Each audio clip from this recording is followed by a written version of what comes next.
খেতে আমি ভালোবাসতাম দিদার হাতের তেল কই, সেসব এখন সুখ স্মৃতি, এখন সে আর হয় কই। কইয়ের কথা ভাবলে পরে জিভে জল আসে চলে, তখন থেকে কেবল আমি একই কথা যাচ্ছি বলে। রোজ দিনই দোকানে গিয়ে পাই যে বড় কই, ফ্রোজেন কই খাবো না তাই নিয়ে আসি রুই। গতবারে কর্তামশাই শুনলো না কোনো কথা, ব্যাগ ভর্তি কই তুলেছে, আমার মাথা ব্যথা। শাশুড়ি মা শুনলে পরে দেবেন আমায় বকা, তখন আমি এগিয়ে দেব, বলবো এ কাজ করেছে তোমার খোকা। এসব কথা অনেক হলো, খোশ গল্প করা। তেল কই রাখতে হবে, মাছগুলো আছে ধরা। সর্ষে জিরে আদা সাথে ধনে বাটাও চাই, টমেটো আর কাঁচা লঙ্কা যেন ভুল না হয় ভাই। সর্ষের তেলে মাছগুলোকে হালকা করে ভাজা, মশলা দিয়ে ভাপিয়ে নিলেই তেল কই পাতে রাজা। একে একে উপকরণগুলো আপনাদেরকে দেখিয়ে দিই। তেল কই বাঙালির ইমোশন, অনেকেই ভীষণ ভালো রান্না করেন, কিন্তু আমার দিদা অপূর্ব রান্না করতেন, ওনার রান্নার হাতও ছিল অপূর্ব। আর তেল কইটা তো আজও যেন মুখে লেগে আছে, যতবার খাই ওনার কথাই ভাবি। এবার আমরা মাছগুলোকে নুন হলুদ আর সর্ষের তেল একটু মাখিয়ে নেব, কেমন? আজ আমি আমার দিদার রেসিপিটাই শেয়ার করছি আপনাদের সাথে, দেখুন তো আপনাদের কেমন লাগে। এবার আমি সর্ষে বাটাটা করে নেব। আমার কাছে তো শিলনোড়া নেই, তাই আমাকে মিক্সিতেই করতে হবে। সেই জন্য আমি কয়েকটা ট্রিক্স করি যাতে সর্ষে তেতো না হয়ে যায়। সামান্য তেল, হলুদ, নুন আর চিনি দিয়ে আমি সর্ষেটাকে বাটি, তার আগে সর্ষে ভিজিয়ে রাখি। আমি লঙ্কাটা দিতে ভুলে গেছিলাম, তাই আরেকটু জল আর লঙ্কা দিয়ে আরেকবার বেটে নেব। চলুন তাহলে শুরু করা যাক তেল কই রান্না। অ্যাজ ইউজুয়াল পাত্র বা কড়াই গরম করে তার মধ্যে পরিমাণ মতো সর্ষের তেল দিয়ে দেব।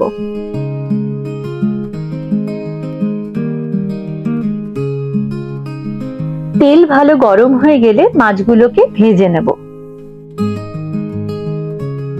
এই রেসিপিটা আমি যে কজনকে খাইয়েছি সবার খুব পছন্দ হয়েছে, কারণ অনেকেই এইভাবে তেল কই করেন না। মাছগুলোকে কিন্তু আমরা হালকা করে ভাজবো, খুব কড়া ভাজবো না, বেশি ভাজলে বড্ড ফাইব্রাস লাগে খেতে। মাছগুলো ভেজে তুলে নেওয়ার পর ওই তেলের মধ্যে কিছু কাঁচা লঙ্কা চিড়ে আর কাটা টমেটোটা দিয়ে দেব।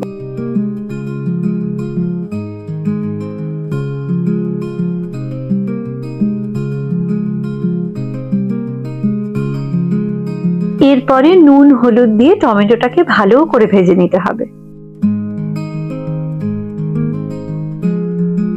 এই সময় কেউ যদি লঙ্কার গুঁড়ো দিতে চান দিতে পারেন, আমি খুব একটা লঙ্কার গুঁড়ো ব্যবহার করি না, তাই দিই না। এবার আদা বাটাটা দিয়ে দেব।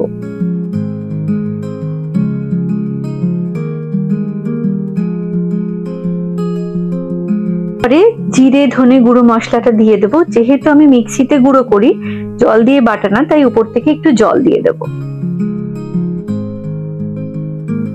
আজকালকার দিনে কারোর এত সময় নেই মশলা বেটে রান্না করার, কিন্তু বাটা মশলার রান্নার স্বাদ তো আলাদা, তাই আমার যেটুকু সময় আছে আমি অন্তত মিক্সিতে বাটার চেষ্টা করি। এবার আমরা বেটে রাখা সর্ষেটা দিয়ে দেব।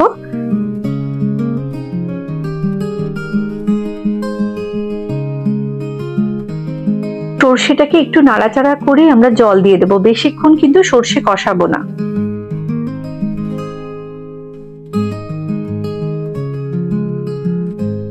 জল দেওয়ার পরে আমরা 7 থেকে 10 মিনিট ভালো করে মশলাটা ফুটিয়ে নেব।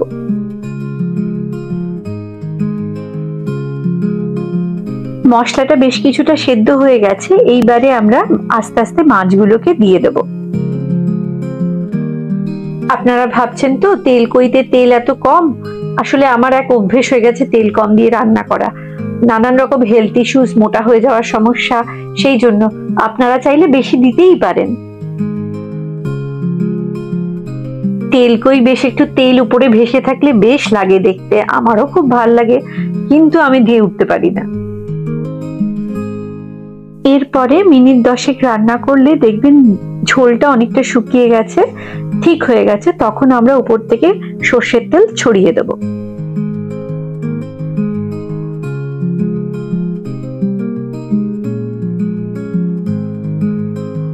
এইবারে ফ্লেভারের জন্য উপর থেকে কাঁচা লঙ্কা কুচিয়ে গার্নিশ করে দেবো।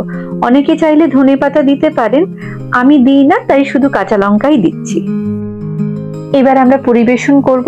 তেলকইয়ের সাথে কিন্তু ভাত মাস্ট, তাই না?